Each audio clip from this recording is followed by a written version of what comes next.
Selamünaleyküm. Hadi bakalım, maşallah, maşallah. Gel. Hadi söyleyin. Başka? Namaz kıldın. Kur'an.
Siirt İl Müftülüğü ilimiz Hacı Fethi Serin Camii'nde sömestri tatili boyunca 7-16 yaş aralığında bulunan çocuk ve gençleri cami ve namaza alıştırmak adına düzenlediğimiz Namazda Buluşan Kahramanlar projesi Sevap Avcıları Aranıyor ödül töreni programına hepiniz hoş geldiniz, sefalar getirdiniz. 15'te küçüktüm, bilemedim.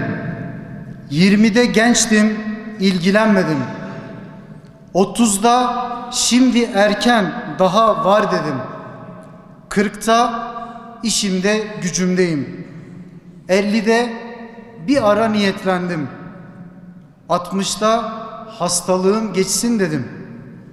70'te yaşlandım, eda edemedim.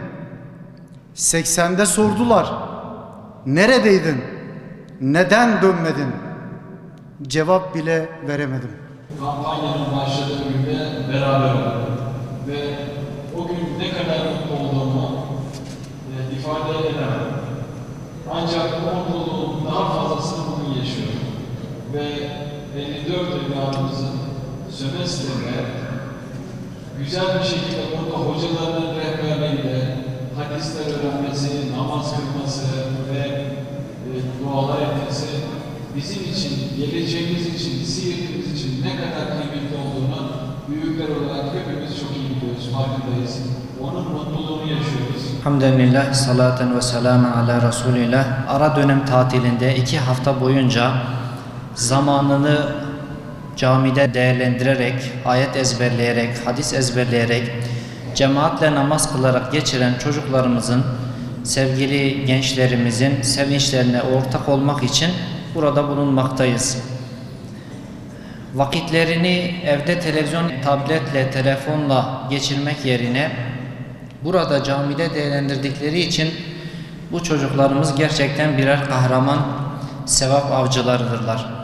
Bugün burada size takdim edilecek olan hediyeler kesinlikle yaptığınız bu sevapların bir karşılığı olamaz. Çünkü sevabın dünyevi hiçbir karşılığı yoktur. Dünyevi hiçbir mükafat, dünyevi hiçbir nimet yapılan sevabı karşılayamaz. Bugün sizlerle beraber olmak, sizlerle beraber bu aynı paylaşmak bizler için son derece mutluluk verici. Aynı zamanda bu program boyunca sizlerle beraber cemaat namazlarını kılmak ve Fatiha'dan sonra hiç unutmayacağımız, amin diyerek özlenen ambiyansı ve cemaat ruhunu bizlere tekrar kazandırmanız, bunun yanında sabah namazlarına velilerinizle beraber gelmeniz, özlenen toplum ve gençliğin ayak seslerini oluşturmuştur. Gerçekten sizler toplumun nazarında birer kahraman oldunuz.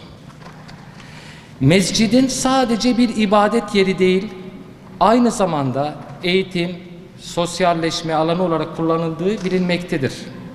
Çocuklar burada Kur'an'ı öğrenir, dini bilgiler edinir ve toplumsal değerleri ve ahlakı öğrenirdi. Mescit sadece ibadet yeri değil, aynı zamanda bir eğitim merkezi olarak kullanılmıştır. Dijital mecra ve global yozlaşmanın özellikle çocukları etkilediği bu zamanda sizler ve hocalarımız aslında çok büyük bir iş başardınız. Dolayısıyla bu kısa sömestr zamanındaki eğitimden sonra sizlerin artık Hud suresi 112. ayetindeki emrolunduğun gibi dosdoğru ol emriyle ileriki yaşantınıza ve çevrenize bu ayet-i kerimeyi hatırlatarak İslam ahlakı ile muamele edeceğinize ve burada öğrendiklerinizi hayatın her noktasında uygulayacağınıza eminiz. Peygamber Efendimiz sallallahu aleyhi ve sellem şöyle buyurmuştur. Sizin en hayırlınız Kur'an-ı Kerim'i öğrenen ve öğretensinizdir. İslam güzel ahlaktır. Hayra vesile olan hayır yapamaz. Bizi Allah'tan bizden değildir.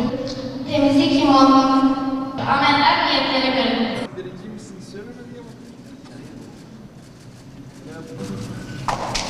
Evet.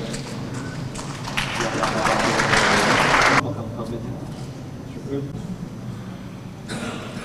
Oğlumla beraber bu 15 günlük etkinliğe katıldık. Çocuklarımızı hem namaza, hadise, sünnete sevdirme aşkı çok güzel bir şey. Dün oğlum bana dedi baba bu program bittikten sonra yine sık sık camiye gidelim mi, cemaatle namaz kılalım mı? Bu bana her şeyden daha güzeldi. Yani benim için inanılmaz bir şeydi. Cami sevdası, sünnet sevdası. Allah herkesten razı olsun. Kimin emeği geçmişse Allah razı olsun. İnşallah Allah böyle çocuklarımızın sayısını artırsın. 8 yaşında birinci oldu. Normal zamanlarda mesela onu Kur'an'a gönderiyoruz. Hiç ona söylemiyoruz Yusuf ya hadi kalk Kur'an'a git. Ezan okuyor. Elibasını, ammasını alıyor. Kendi kendine camiye gidiyor, geliyor. Zaten içinde bir şey vardı. Sınava da girdi, sınavda da birinci oldu. Yani maşallah isteklidir. Bütün anne babalarımızdan özellikle şunu tavsiye ediyorum. Yani özellikle daha bu yaşlarda namaz aşkını çocukların kalbine yerleştirsinler. Öncelikli şey o, yani namaz dinin direğidir. Zaten namaz kılan bir insan, namaz kılan bir evlat kesinlikle zaten yanlış yola girmesi mümkün değil. Mesela dün Yusuf Yahya bana dedi baba dedi namaz kılalım mı cemaatle evdeyiz. Dedim kılalım dedi, ben imam olabilir miyim? Dedim tabii ki olabilirsin. Yani çocukları sıkmadan yavaş yavaş güzel herkese, bütün anne babaları tavsiye ediyorum. Cami sevgisi zaten çocukların kalbine girdiği an çocuk babanın elini tutar, baba hadi gel camiye gidelim der. Maalesef çevremiz çok kötü. Anne babaların çocuklarına çok dikkat etmelerini tavsiye ediyorum. Zamanımız çok kötü. Yani camilere alışkanlık hale getirmeleri çok istiyorum, rica ediyorum. Biz de 15 gündür çocuğumuzu camiye gönderdik. Sağ olsun Abid Hoca olsun, diğer hocalar olsun.